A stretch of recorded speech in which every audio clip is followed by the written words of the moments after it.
ሃይ ጋይስ እንዴት ናችሁ? ሰላም ነው። እስቲ ዛሬ ዓለማችን ላይ የተፈጠረ በጣም ትልቅ የሚባል የአውሮፕላን አደጋ ላሳያችሁ። ይህ ከላይ የምታዩት ቦይንግ 747 የፓናማው እና የኬሌሙ ቦይንግ 747 የተጋጩበት አደጋ ነው። በጣም ትልቅ አደጋ የሚባለው በጣም የብዙ ሰዎችን ሕይወት የቀጠፈ የሚባል አደጋ ነው። ይህ የተፈጠረው በቴኔሪፍ የአውሮፕላን ማረፊያ ነው።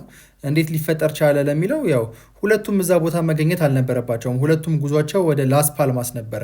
ነገር ግን ላስ ፓልማስ ላይ የአሸባሪዎች ጥቃት ስላለ ስጋት ስለነበረ ቦምብ ይፈነዳል የሚል ወሬ ስለነበረ ኤርፖርቱ በጊዜያዊነት ተዘግቶ ነበረ። ስለዚህ ኤርፖርቱ ስለተዘጋባቸው ሁለቱም ወደ ቴኔሪፍ አውሮፕላን ማረፊያ ይመጣሉ ማለት ነው። ቴኔሪፍ አውሮፕላን ማረፊያ ደግሞ ያን ያክል ሰፊ የሚባል አይደለም፣ ትልቅ የሚባል አይደለም፣ ጠባብ ነው። በጣም ተጨናንቆ ነበር በዛ ጊዜ እና በዛ አጋጣሚ ነበር ሁለቱ ፕሌኖች አንድ ራንዌይ ላይ የተገናኙት ማለት ነው። እና አየሩም በጣም ጭጋጋማ ነበረ። በጣም ብዙ ምክንያቶች አሉት ለዚህ ይሄ ነገር ለመፈጠሩ እና በዛ ምክንያት ያው አንድ ራንዌይ ላይ ይገናኛሉ።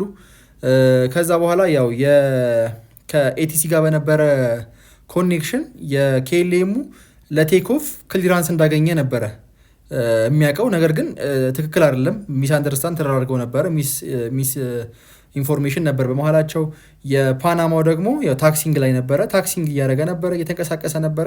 በዛ መሀል ያው የኬሌሙ ለማንሳት በሚያደርገው ጥረት ፊት ለፊት ሊጋጩ ችለዋል። በአደጋ ኦልሞስት የ583 ሰዎች ህይወት አልፏል። ከ248 ከኬሌም ሙሉ በሙሉ ውስጥ የነበሩት ህይወታቸው አልፏል። የፓናማ ውስጥ ደግሞ 335 ሰዎች ሲሞቱ 61 ሰዎች ተርፈዋል፣ ከፊት የነበሩት ማለት ነው።